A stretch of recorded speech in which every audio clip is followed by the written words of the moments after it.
Well, I'm honored to be here. I'm glad I'm here. I was just thinking about something early on when I was probably 20, 21 years old. It's about 20 years ago. I remember I was crying out to God. I was actually just out in college and praying about the next steps in my life. And I remember, you're probably looking for clear direction. It's like, God, what's life going to look like after college? And I'm in at my parents' house, just crying out to the Lord, walking back and forth, just praying. And the Lord said something to me. It's probably one of the most significant things that He has said to me. And it's simple, but it was so profound. And I was just thinking about this. But He said, if you're faithful with the small things, I'll be faithful with the big things. And that's been one of the more significant things of mark of my life, of just being faithful with the small things. And I just felt like that was for somebody in the room today, that if we're faithful with the small things, God's going to take care of the big things. When we just walk the path that God has for us, He's going to be faithful because it's who He is. It's impossible for Him not to be faithful because it's His nature. And so I'm excited. 7 years. Come on. It's been, we had such a special time with Joaquin and Danny and Stephanie. I felt like there was just some legacy that was there, some history. Some of us went to the School of Ministry together at Bethel, and just to see the legacy that's being lived out really, really moves my heart. And I'm just so thankful. I'm thankful for you. I'm thankful for what God's building at Oak City. I really believe that this is just a seed of what God's going to do in here and in our city. And we're here for revival. We want to see a move of God. We want to see something significant happen in our city, in our lives, in our families. And I'm happy that y'all are on the journey with us. Somebody that has been on that journey is Danny Silk. I'm so thankful for this man. I think this is your third year here. Danny has helped me grow, and I wouldn't say the church business is easy. I would say that I've gotten my butt kicked quite a bit, and I think thankfully so far we're growing from it. And that's the prayer, that we continually humble ourselves and adjust and grow. And Danny's really had a big, significant impact on us and our team, and us really learning how to live connected, learning how to live telling the truth and being honest with each other. And that's not always easy. It's hard sometimes when somebody gives you feedback, and there needs to be adjustment, and having the humility and the ability to adjust. And Danny's really brought a lot of that to our team. And I'm just so thankful for the insight and the wisdom that you have brought to that. I think it has had a significant impact on our church. It has had a significant impact, and I couldn't be more thankful that you're here. Danny, for the third time. Thanks, man. Let's give it up for Danny. Come on.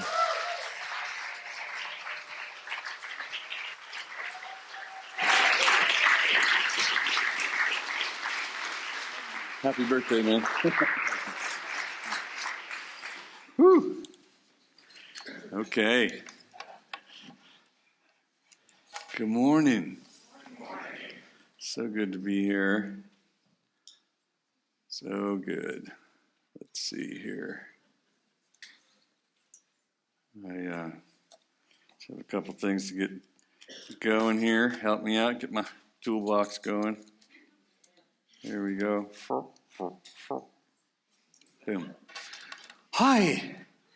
Hello. We're back for more. Oh my gosh. Are you sure? I don't know. You guys were here yesterday. You came back. You know what's going to happen. There's just more. For those of you that have no idea what's coming, good morning. Good morning. I'm happy to see the male faces in here today. I do want to talk to the guys this morning, not excluding the ladies. The ladies, you can listen in. But I do have a word this morning for the men. And so if you are one, or you know one, this word's for you. The ladies can take the notes home to the men, yeah? Lord Jesus, help us.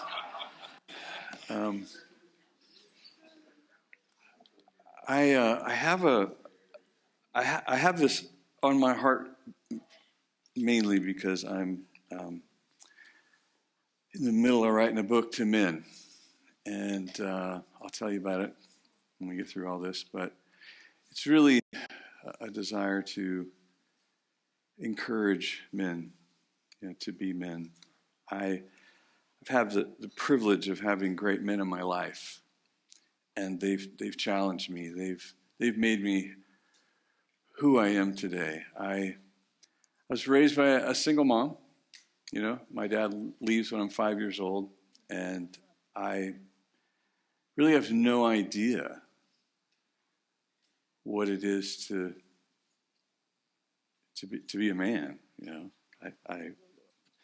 The men rolling through my home as a young boy really showed me what not to do. But it's hard to look at what not to do and not do it. So it's so important to have great men in your life, especially as a young man. I didn't get saved till I was 21 years old. And so, that's plenty of time to learn what not to do. And I was doing it with all my heart. And since meeting Jesus, I've had a sense of purpose, a reason for being here, which I'd never had before. And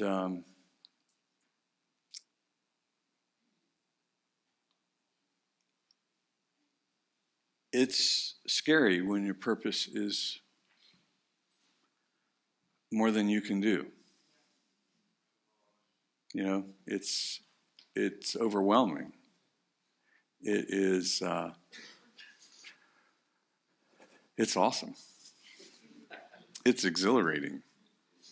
Let me show you just a brief clip of something that I do for fun that is,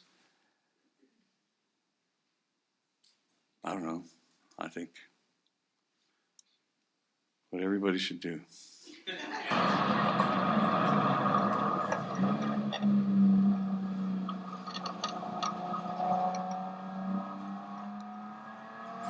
This is a little thing I do a couple times a year. It's called Lemons Racing. This is a BMW. This is the first time we've built cars that could pass other cars. So we're coming into this corner. This is Sonoma Speedway. I've been racing that car on the left there the whole time. This guy in the middle, I don't know what he's doing, but he didn't check his line. Sorry, dude. But rubbing is racing. Hey, man. Super fun. I'll show you, that's the most fun you can have with your clothes on. And it's absolutely true. It's absolutely true. You can't even form a spitball sitting in that chair. It's so much adrenaline and so much fun. And I used to call it being scared, but now I call it being excited. I'm so excited. I'm so excited for the race this weekend. Instead of, I have diarrhea. Which is really the byproduct of adrenaline.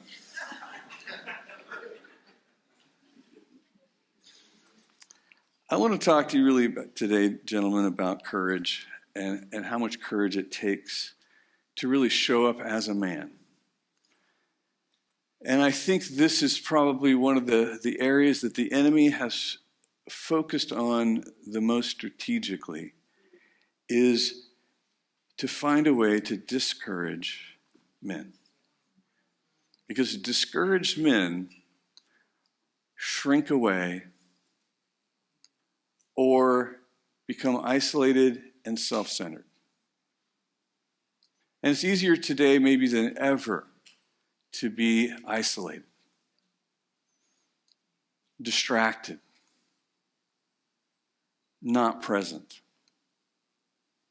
It's pretty easy to stow away into a place of insignificance in your own life. Like not being significant in your own life. That exports to the rest of your life. And so it becomes super important that you learn what it is that your assignment is, but how to do that. And one of the reasons that it breaks down is because it takes men to train boys to be men. Boys don't learn to be men from women. Boys learn to stay boys.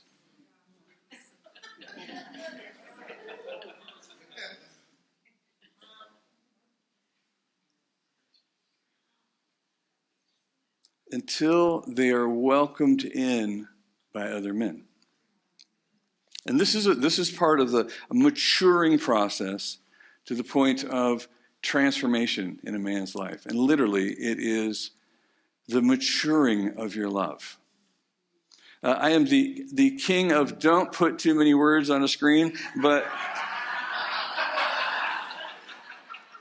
today I'm going to break my own rule just because I didn't want to do 2 slides. But 1 John 4:18 through 21. All right, I'll read it to you because that is soup. There is no fear in dread. This is the amplified version, all right? There is no fear in love. Dread does not exist. But perfect, complete, full-grown love drives out fear. Because fear involves the expectation of divine punishment. So the one who is afraid of God's judgment is not perfected in love, has not grown into a sufficient understanding of God's love. We love because he first loved us. If anyone says, I love God, and hates or works against his Christian brother, he is a liar. For the one who does not love his brother, whom he has seen, cannot love God, whom he has not seen. And this commandment we have from him, that the one who loves God should also unselfishly love his brother and seek the best for him. I think we have a root issue, which is how easy it is for us to work against each other. How easy it is for us to judge each other. How easy is it for us to make excuses for why I don't have real brothers in my life and remain alone. To refuse to sow sacrifice into relationships, investing in other men.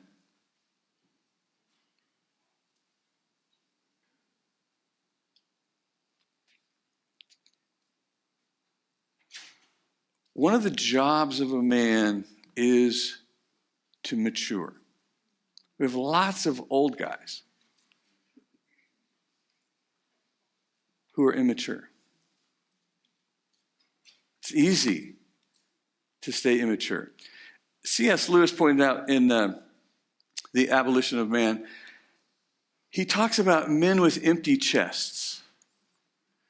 And basically that means that you got no heart. You got no courage. You spent most of your time feeding your appetites. And you're hooked on distractions from love. Maybe easier today to do that than ever. I don't know. I wasn't around then. But I know how easy it is today to give your attention, your affection, your energy, your time, your priority to being distracted, to being comforted by a false comforter, by being in a relationship with something you think you can control that brings you pleasure until you don't control it anymore. It controls you. That's the cycle of addiction, is being unable to develop intimate relationships with humans. So I turn for the same euphoric experience with an object, something I can control. Porn, adrenaline, achievement, carbs. I know I'm in Alabama. I think I'm in control until I'm not. And now I'm a slave. Regardless of the destruction that this brings to my health and family and spirit, I'm a slave. Why? Because I never matured my love enough to be willing to manage my heart.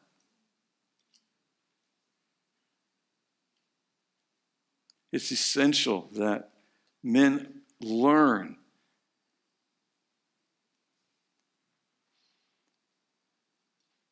that this masculine person is pretty dangerous if he doesn't mature. Pretty scary. The devastation that this masculinity can create without love is enough to go to war against. Which is why the feminist movement has so much influence, because it's legit. If men don't learn to mature their love, they're just selfish animals. But you can't kill the animal solving the problem. Jordan Peterson said something amazing not too long ago. He said, if you think that strong men, masculine men, tough men are dangerous, you should see what weak men are capable of.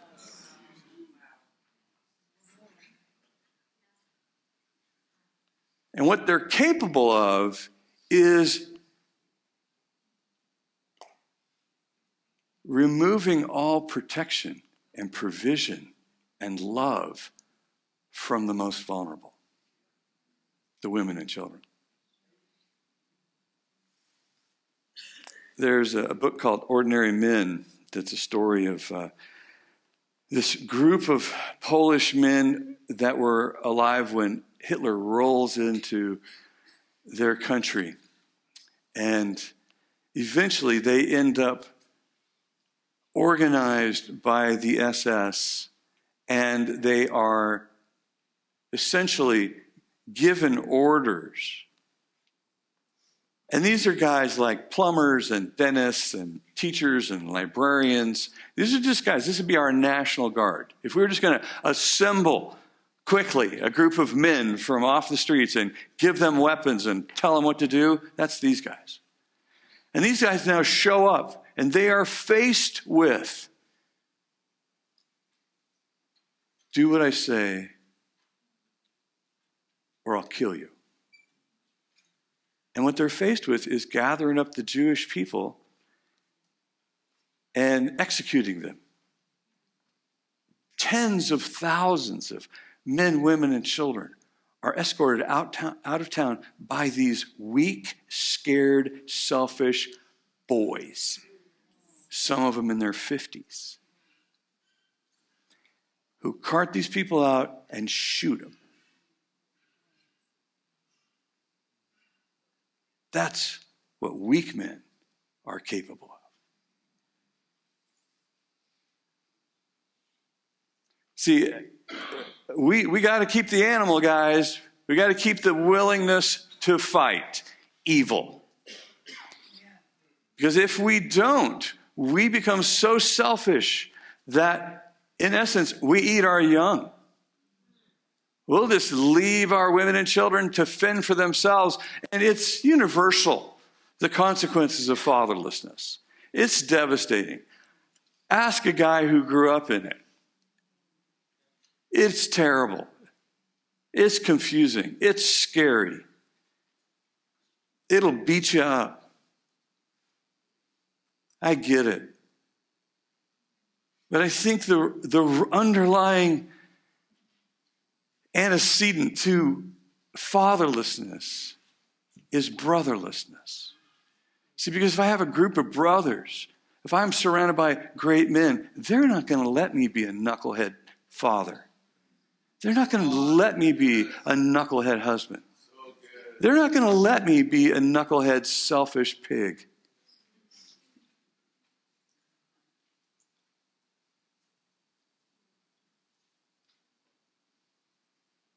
But the enemy's done a really fantastic job of discouraging men, afraid to show up, afraid of who they are. Starting in the classroom, as little boys are just constantly chided for being males. You little boys need to sit down, sit still, be quiet, and be more like a girl. Here's a pill.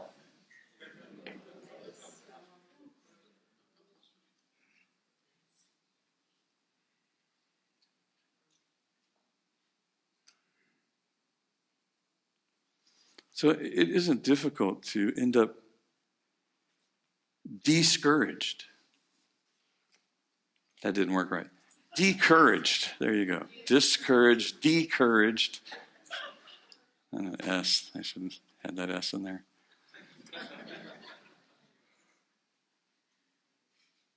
See, we've got to have courageous men surrounded by courageous men. That's the remedy. The remedy, it seems to work in wartime, but it's been a while since we had a national draft.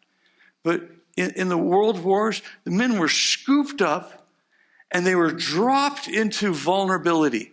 They were dropped into these situations that every day, all day, I could die. And I'm with these other men who don't want to die either. And we're facing other men who don't want to die either. And you experience the depth of that vulnerability over time. And you now have a band of brothers. You now have men who have the deepest relationships they maybe ever formed in their life. And they can pick up on that relationship in an instant 30 years later. Why? Because vulnerability and time spent is how you build a soul tie. And that's what's missing from our men as brothers, is heart-to-heart connections, built through sacrifice, built in vulnerability, built in time spent together. And the more successful we strip men away from being men together, the more fragile our society becomes. Gentlemen, it is time that we go looking for trouble together.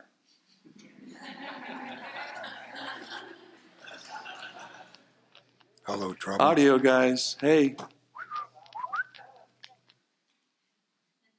Ready?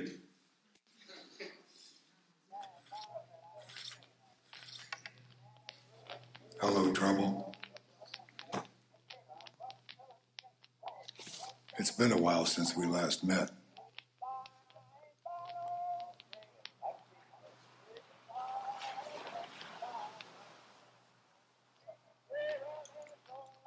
But I know you're still out there.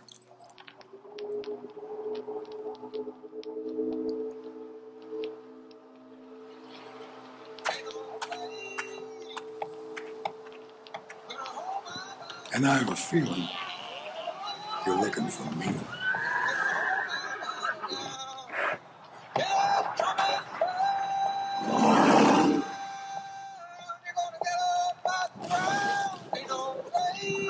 You wish I'd forget you. Don't you, Trouble? Going down the river, Gabriel. Put your foot on the land and see. Gabriel, don't you blow that trumpet until you hear from me. There ain't no grave gonna hold my body down. Ain't no grave gonna hold my body Perhaps it down. is you that has forgotten me.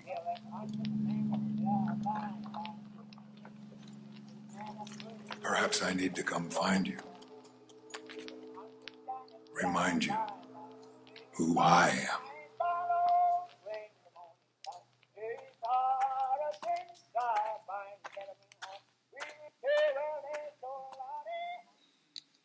Look out, Trouble. Here I come. I'm looking for you. I want to talk to you about three things today, guys. I want to talk about death-defying courage.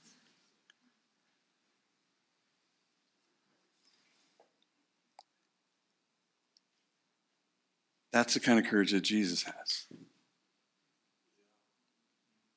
That's the kind of courage that you've been given, is to not be afraid of death and to get out of your self-preservation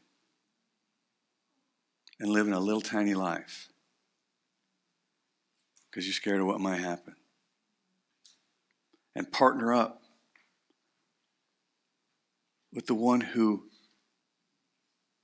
defied death, conquered death,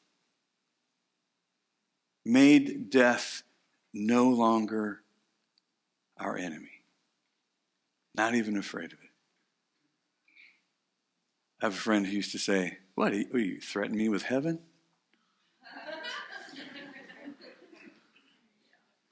Right attitude.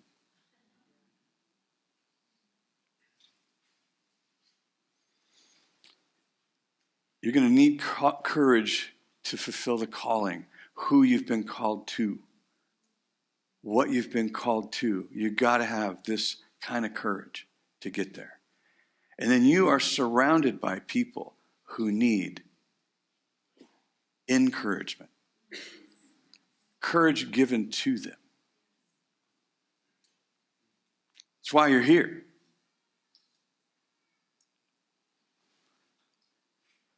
I want to tell you a story. My son-in-law, Ben Serpel, married my daughter.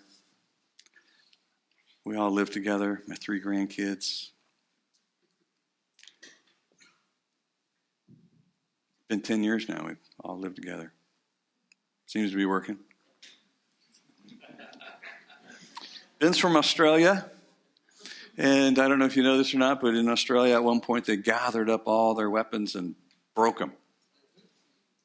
So he grew up in a country where, there's no firearms. So I decided to take him hunting. And put a gun in his hand, and we shot some rounds at a rifle range. And then we went to Kodiak Island, south of Alaska, with some of my friends from Alaska. And there were 6 of us, 3 guys from Alaska and 3 guys from the United States.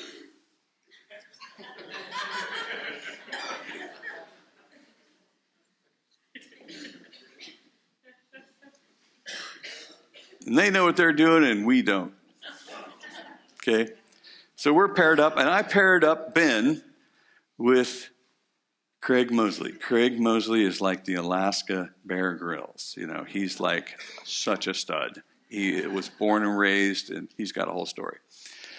I said, Craig, I got one goal for this trip, right? I need Ben to come home alive. All right?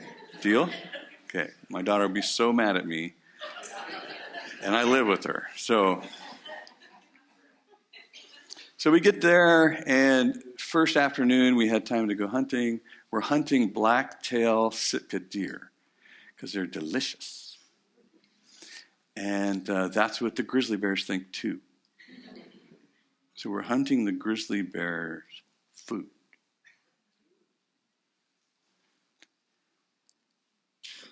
First afternoon, me and my guy, we go hike. We just went for a hike, carrying guns around. Just went to a strenuous hike, carrying heavy objects. And so did the other two guys, and we all meet at the shore because we sleep on a boat. We sleep on a boat. Guess why? Because the island is full of bears. And here comes Ben. Ben's got his pack on, and he's got these antlers, and he got his first buck. First afternoon, he gets his first buck. I'm like, are you kidding me? Are you kidding me? Sure enough. So we get back to the boat. We're telling stories of all the other times that bears almost killed Craig and or one of these other hunters. One bear took 11 shots to stop it. Next day we go out.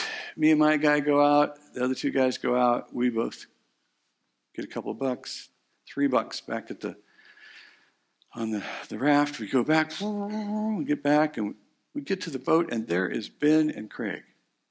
I'm looking, there's nothing hanging. I go, what are you guys doing here? And Craig says, well, we got out there and we hiked this ridge and we're looking down at this big bowl, and you know we're glassing the area, and you know I can see some deer moving around. I see a bear and a couple of cubs over there, and then I see this bear about 700 yards away. It's just looking at us. And I keep looking, and I go back, he's just looking at us. Keep looking, and I go back, he's just looking at us. And I go, uh-oh. And Ben says, I was wondering what uh-oh meant.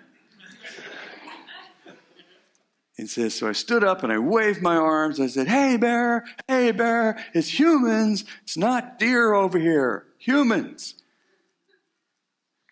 And the bear just keeps looking.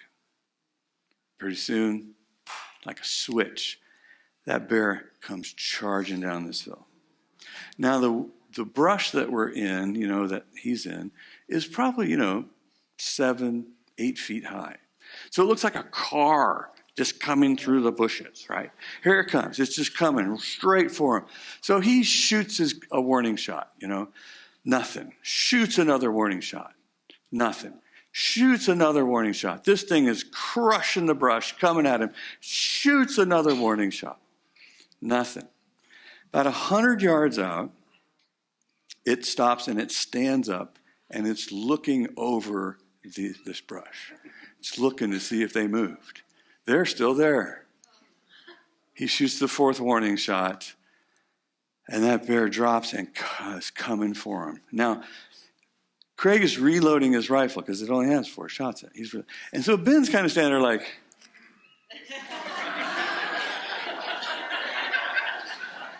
I know I'm new at this, but at what point do we shoot at the bear?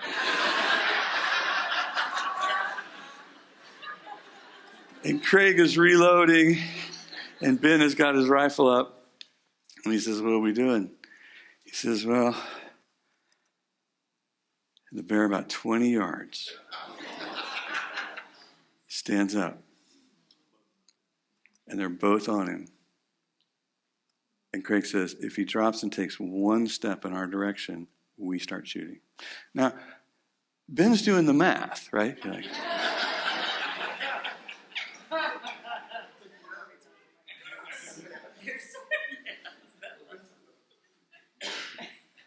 and that bear drops and is coming at him. And Ben shoots and hits it in the shoulder, turns.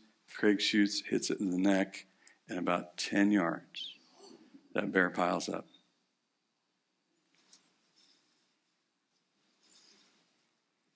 I said, Ben, are you all right? He goes, yeah, I think I'm okay. Yeah, I think I'm okay. And the captain of the boat says, well, I'm going to have to throw some more chemicals in that septic after Ben got done in there.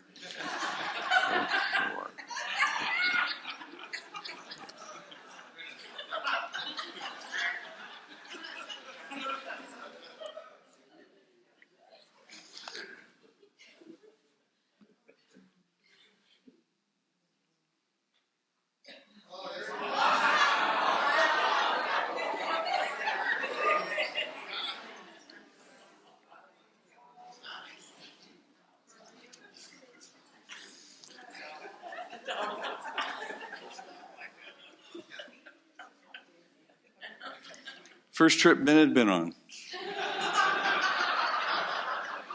He's been on trips since.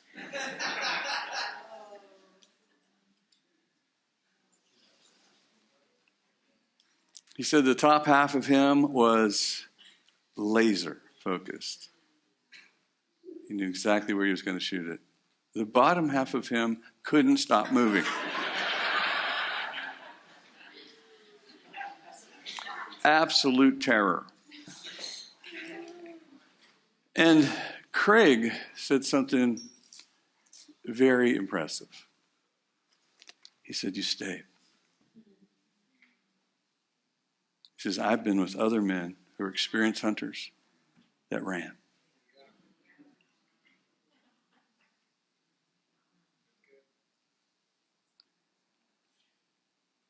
And Ben said, well, I wasn't going to leave you.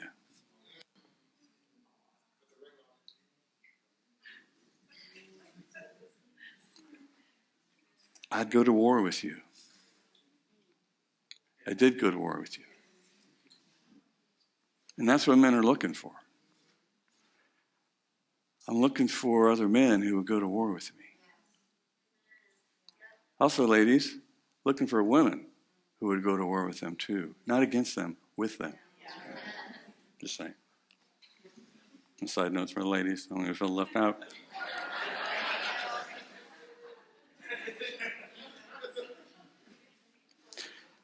The reason why I call this death-defying courage is because self-preservation is so close to the surface in us.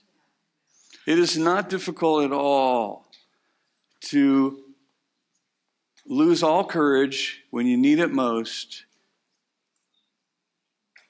look at yourself and turn and run and leave everyone. It is so vital. It is so masculine to face your self-preservation. It's so essential. It is the call of God on your life. It is the failing of Adam in the garden. Is self-preservation.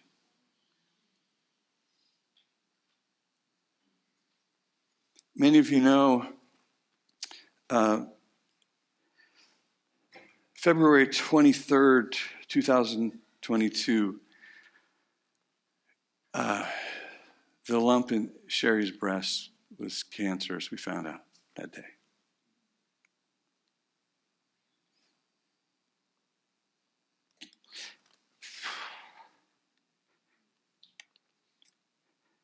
Probably the most terrifying moment in my life. I didn't know what to say. I didn't know what to do.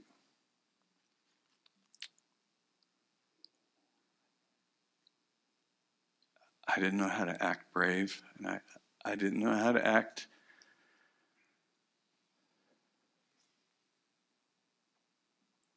at all.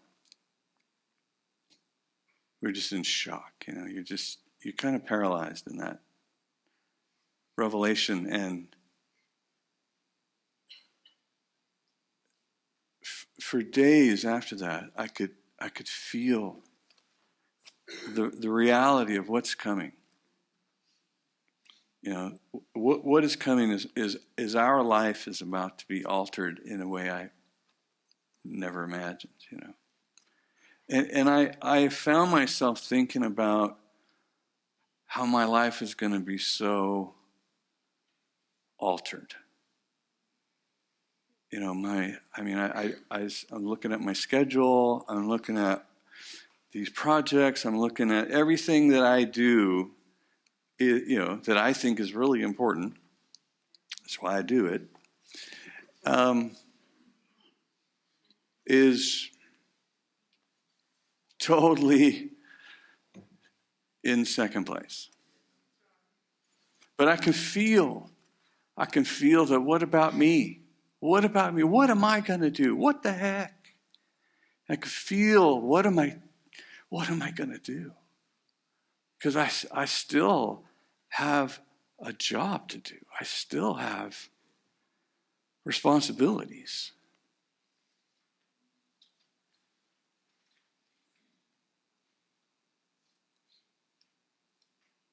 And I heard the Lord say, it's her birthday. And I thought, her birthday's in October.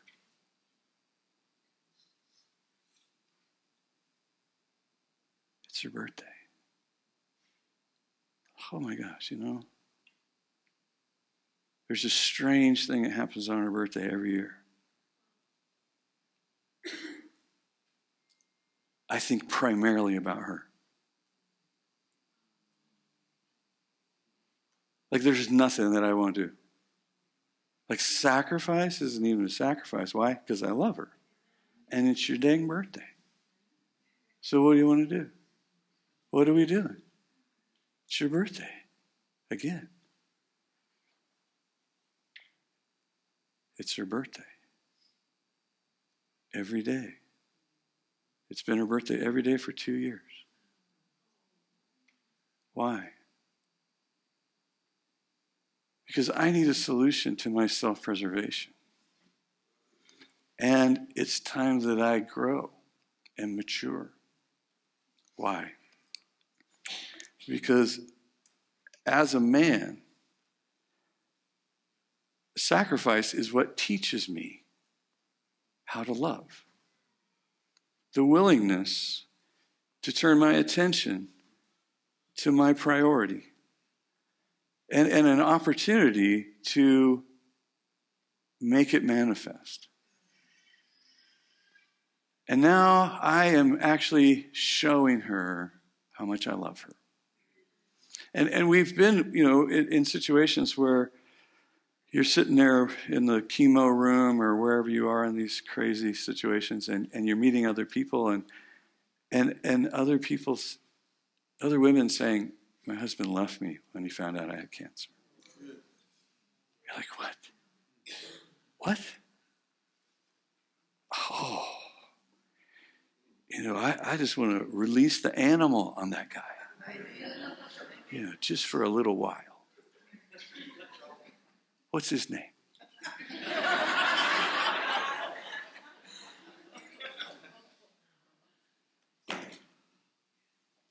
It's the most unmanly thing you could possibly come up with.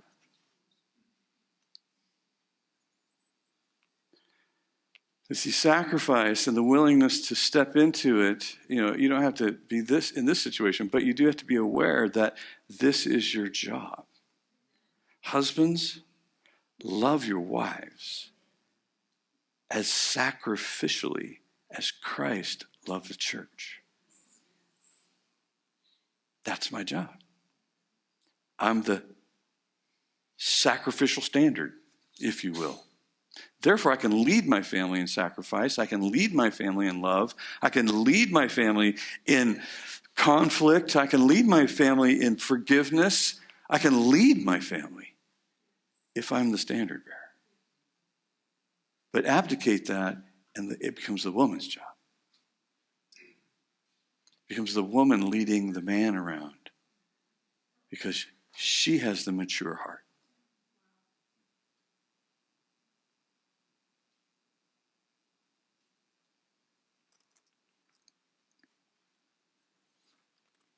You haven't really lived until you love, right? Sometimes I love it when young men tell me they're so busy and they're so tired. You have no idea. You have no idea how busy and or how tired you're capable of. I can see that you need some more sacrifice in your life. That's what's happening right now. And then you hear the statistics of what's happening to our young men today. I don't think I'm going to get married. I don't think I'm going to have children. I don't think I'm going to learn to love. I think I'm going to be a selfish little pig.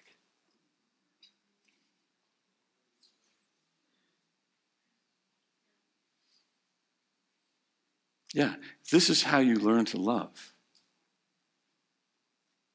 And then that is real life. This is real life. Real life is you poured it all out. You poured it all out. You go to bed at night with blood on your sword. Every night. It's a good day. It's a good day. I killed some stuff today. I feel better about myself.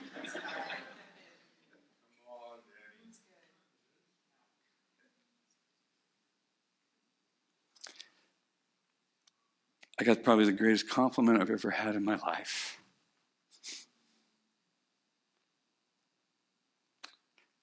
Just a few weeks ago. Sherry was telling a dear friend of ours about our journey. She said, I don't know if you know Enneagram stuff, but she said, Danny's a 7. He's a 7, and 7s don't like pain. Well, do other numbers like pain? They don't like emotional pain, and so they tend to disappear when things get hard. And, She says, but Danny didn't live out of his personality. He lived out of his character.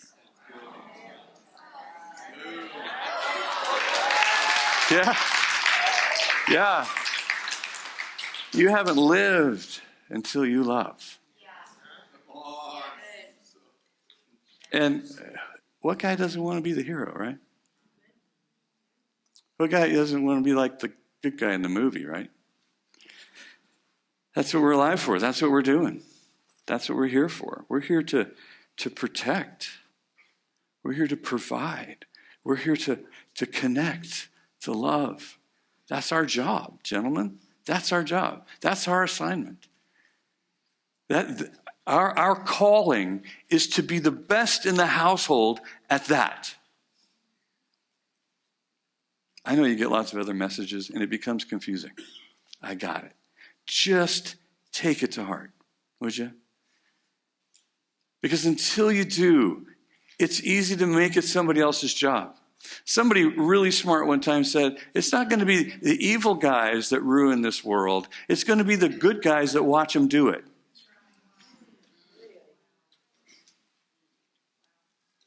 It wasn't my job. It wasn't my job. It wasn't my turn. It wasn't my responsibility. It's somebody else's job.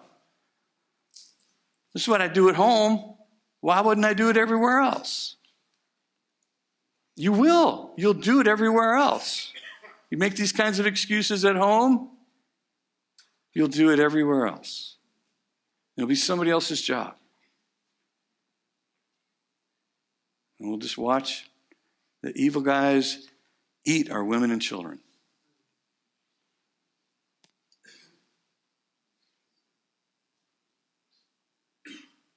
It's our call. It's our job. It's our responsibility. We apply great courage to what we're called to, who we're called to. Think about that. Who and what belongs to you.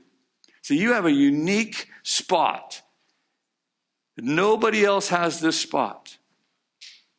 Nobody else has the job that you have. You have a unique set of responsibilities around you. That's your job. That's who you cover. Important people and things. Don't get them mixed up. Okay, they're not the same. Things are for your consumption. Things are for your pleasure.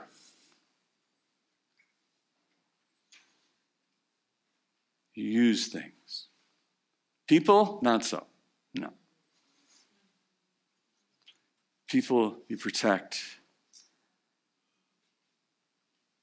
You connect. You provide. We love our people. We manage our things. We don't manage our people and love our things. Easy to get that mixed up.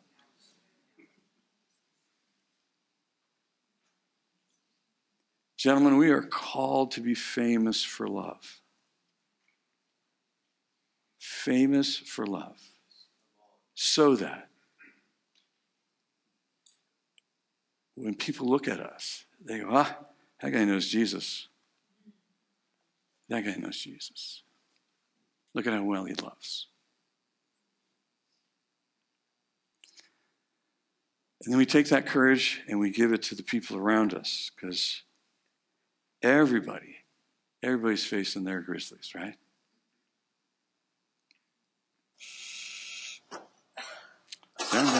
You keep turning me off, and I keep catching you with your pants down. You're not just going to walk away and give up. Doug. You can get that. That's yours. Nobody else. Get in there and give it some heat. Give it some heat. Get it some heat. And you get it. You go in there and you go get it. You get it. You get it. That's the one that's there. You get it. Yes. All right. Next.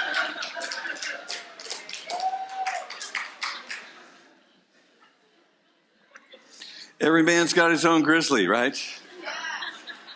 Every man needs your courage. They need someone to breathe life into whatever it is that's facing them. You don't know that the courage that you have to give away isn't essential to where that guy is. You don't know that. Give it anyway. Worst thing is you got some encouragement practice. Okay? Worst thing. Speak life. Speak hope.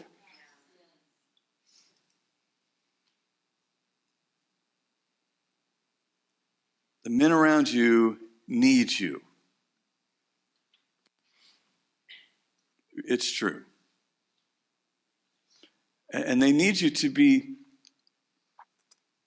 available, ready, with your time and your energy. They need you to be strategic, like have a plan of what you're going to do with your impartation of courage to other men. It needs to be consistent and like you own it. With a diligence, if you will. It's like, this is my job, and I'm going to encourage you to. Maybe for the rest of my life. I haven't decided yet. I hope to add more to this because I'm going to get better at it. And it's going to create a hunger in me that I'm going to have to fuel. So I'll probably need some more wood for this fire over time. But for you two, you're my target right now. Because I think I could do too. Right? Every man wants to be free. Every man wants to be free. But if you don't have courage, you're never going to be free.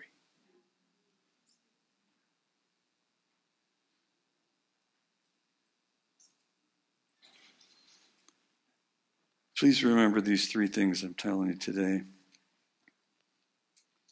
That you have got to have death-defying courage. You've got to point it at what you're called and responsible to care for. And then you've got to give it away to the guys around you. So, quick question. If you're going to text two guys right now and just say, I got your 6, who would they be? Who are the two guys that you say, you know what? I'm going to commit myself to you.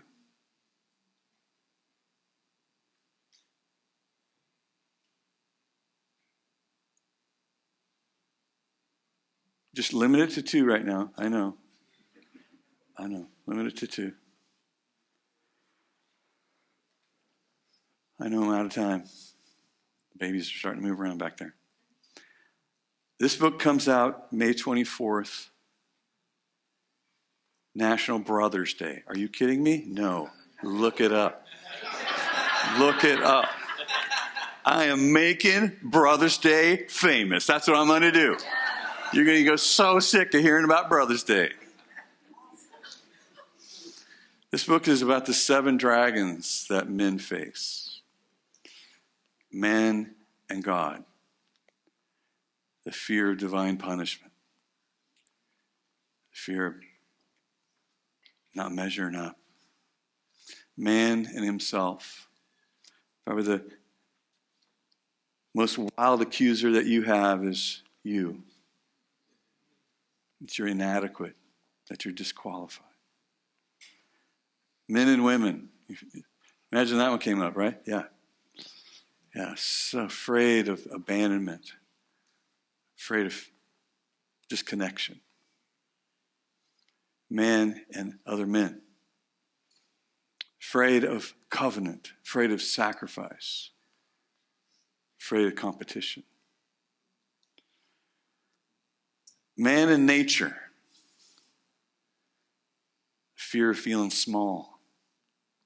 Vulnerable. Eternity. Man and machine. Fear of being out of control. The fear of failure. The fear of death. And man and provision. The fear of lack and limitation. Fear of comparison. It's a great book. You should read it. But I tell you really what it comes out of is it comes out of 4 years ago, September of 2020. I gathered up 12 guys. It took me about almost 10 months to get all 12 guys. But it comes from a conversation I had with Paul Young, the author of The Shack. He had a friend that had visited Billy Graham right before he passed away. He said, Billy, would you change anything about your life? And Billy said, yeah. I would have gathered up 12 men and poured my life into them. I was traveling 220 days a year at that time and doing this, which is really somebody else's responsibility when I leave, to steward this. And so that landed on me like a truck. And I have gone to work.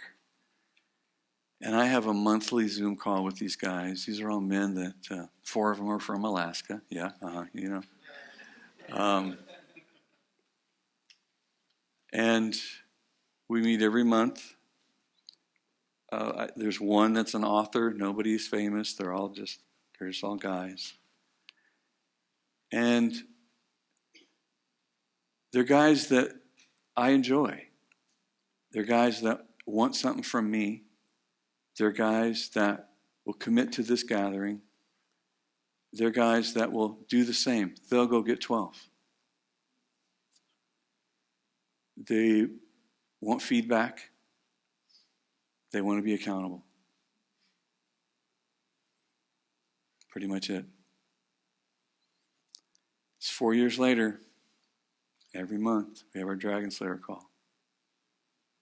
I told them a book was coming.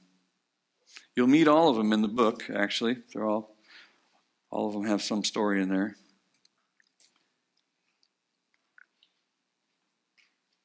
It's probably the greatest need that we have, gentlemen, is that we have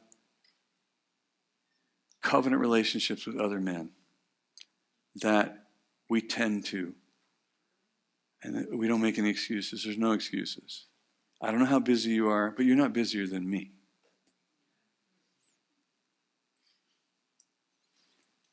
If it's a priority, it's a priority.